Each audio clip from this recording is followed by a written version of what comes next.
Hi, I'm JC the MP. Welcome to another video. Today we're going to talk about job hunting, how to find a job in today's market.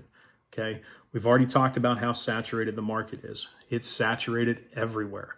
Okay, there are some regions that still have multiple jobs available. This does not mean that everybody is completely saturated yet, but most places are. Okay, now how do you find a job?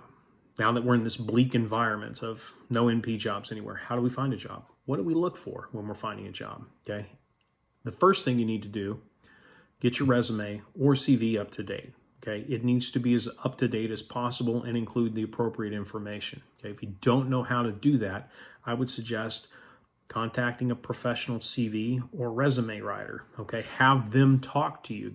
Their services, if they're good, can be worth their weight in gold. Okay. Now, once you've done that, now it comes time to look for a job, okay? And in this kind of market and environment, you may have to move. You may have to drive an hour and a half each way in order to get to a job, okay?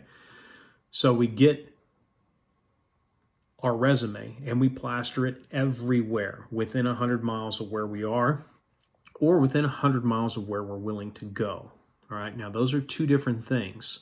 Where you are is a circumference of where you're living. Where you're willing to go may be the entire U.S. It may be just the state of Michigan. It may be just the state of California. It may be just Southern California. It may just be Northern Colorado. It may just be Wyoming. Those things are difficult to discuss without knowing you, but those are things you have to figure out for yourself.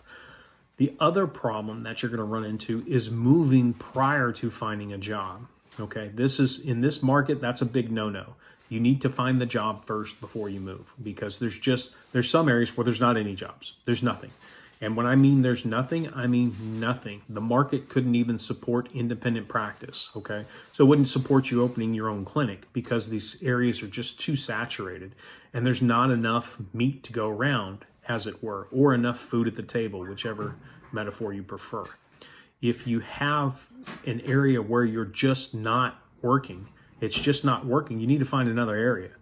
And unfortunately, the way we are right now, we're just pumping out too many NPs. So we have to make our search as wide as possible. You need to cast your net as wide as possible, as wide as you can, and try and catch anything within that net.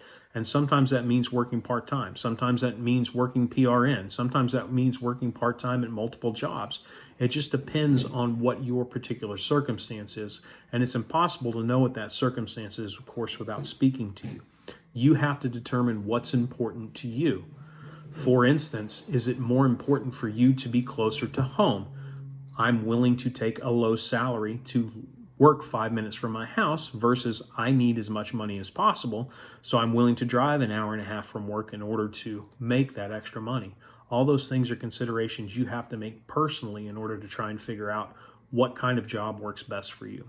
But the first thing is getting your foot in the door. Sometimes you have to call in old markers. You have to go back to people you've worked with in the past. You have to go back to physicians or NPs that you trained with and try and talk them into giving you an opportunity, okay? Sometimes that's part of it. And calling in those markers or favors is sometimes necessary, okay? If you have any other questions, hit me up. You know where to find me, jcthenp@yahoo.com or cthenp on Twitter.